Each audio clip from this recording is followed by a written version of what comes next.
Ndingudyolokodo, ndingukhabocango, umavula kuvaliwe, abahlala bemzonda, abafazi namadoda bembuzo yofaneni uDR lelo.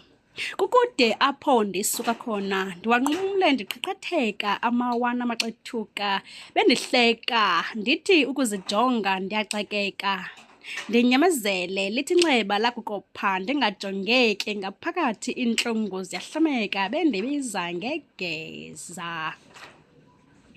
Yinina lamathafa ndiyanqukruleka latshona ilanga ndihamba ndingumpumelelo bathi ndize ndijongeka okwenyoka.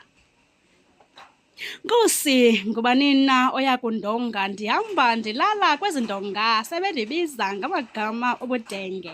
Ndiwathobele kuba ndibona iliwa liyibheka umoya. Loo mazwi kum afikile athi intlwa ayibanjwa ngentloko isavela nam ndonela. Ndihambede kwakhonyuluki ngonyama zitsho ngongathi zithu yaphi. Ndinyamezele suka intliziyo ibethela ukuma yakucinga emva ingqondo ayonzondo ifele kulo mhlaba. Kuthiwa yifanja kuba kudala uhamba iinyawo zinodaka. Njengenyangi ndahlasimla ukuba bendiyenja umsila ngendiwuqhusheka.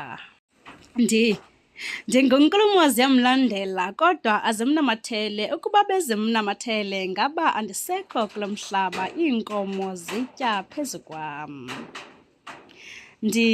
Ndihlanganisa imihlambi eyalanayo, abantu bengazwani ngenxa yegama lam, babuye bezwane bebonga imisebenzi emihle endiyenzayo. Sele besidla badle qobo ngegama lam, nalapho baphuza khona baphuza kwangegama lam. Ndingumfana ophole okomoya wolwandle, impumelelo yinqawe endiyitshayayo, intobelwano nengcingelwano, uthando lilifa endashiywa nalo kulo mhlaba umagade ahlabayo. Mabaphile abantu.